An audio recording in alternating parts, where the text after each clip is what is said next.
caawa halkan waxa ku soo gabagabowday xaflad si weyn loo soo agaasimay oo dabcan lagu abaalmarinayay xulalkii kaalmaha koowaad iyo labaad gala tartankii ka socday magaalada Qardho xarunta gobolka Karkaar ayaan la safayla jooga kamid ah xulka dabcan hanatay ama guuleystayaasha koobkan ee Bandarbayla waxaanu caawa ku guuleystay si official ah hadda kadib dabcan noqon doona ciyaartoyga ugu fiicnaa ama laacibkii ugu wanaagsanaa intuu socday tartankan ayaan la soo dhaw dareen noocay ku leedahay dabcan caawa halkan lagu abaalmariyay si official ah best player tartanka intuu socday lagu aqoonsado bismillaah horta aad ma u faraxsanahay shucuurteedan lama soo koobi karo waxaan noqday caawa laacibka ama best player koobkii degmooyinka gobolka Karkaar ee deegaanka Sheerbi aad ma u faraxsanahay wallahi bilowgii tartankan abaalmarinta noocaan oo kale ma filaysa mise wallahi ma filayn laakiin waa dadaal aan sameeyay oo dheeriya baan kula imi intii tartanka socday dabcan si weyn ba garoonka ku dhex muuqatay marka la joogo dibadda dabcan waa dadka qiimeynayay rajada aad kala hayd inay koobkan ku guuleysato mid aad filaysa ma ahayd wallahi rajada koobka aan ka leeyahay horta waan filaynay dadaal dheeriya iyo training badan aan sameynay teamka isku xirkiisa waxaan u maleynayaa inaan ahayn teamka ugu awood badnaa maadaama aan koobka qaadnay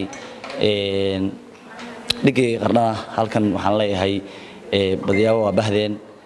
oo u hambalyeynaya igana kaalinta labaad bay galeen halkan waxaan ka salaamayaa taageerayaasha degmada Facweyn ee Bandarbayla meel kasta ee dunida daafeeda ka joogan waxaan leeyahay guul baynu gaarnay caawa insha Allah midaan iyo mid ka wanaagsan ba waan rajaynayaa haduu ilaahay ugu dambeyn maxaa qorshaha ku xiga qorshayaal badan baa xiga haduu ilaahay idmo oo jeeda caawa best player oo gobolka Karkaar baan ku guuleystay aad baan faraxsanahay kii horyaalkan insha Allah inaan ku darsadaan rajaynaya haduu ilaahay ma ogtahay macmiiliin bangiga Salaam Bank uu gaar leeyahay adigoo aan tagin xarumaha Salaam Bank inaad lacag dhigan kartid bangiga haddaba macmiil si aad akoonkaaga lacag u dhigatid falna raac tilmaamaha soo socda garaac xidig 886 xidig akoonkaaga bangiga Salaam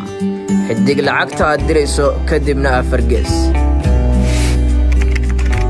ku qor macluumaadkaaga faahfaahinta lacagta aad dhigaysid si aad u hesho tixraaca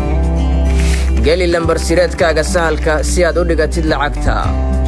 wow macmiil waad ku guuleysatay inaad dhigato lacag akoonkaaga ku raaxayso oo isticmaal adeegyada Salaam Bank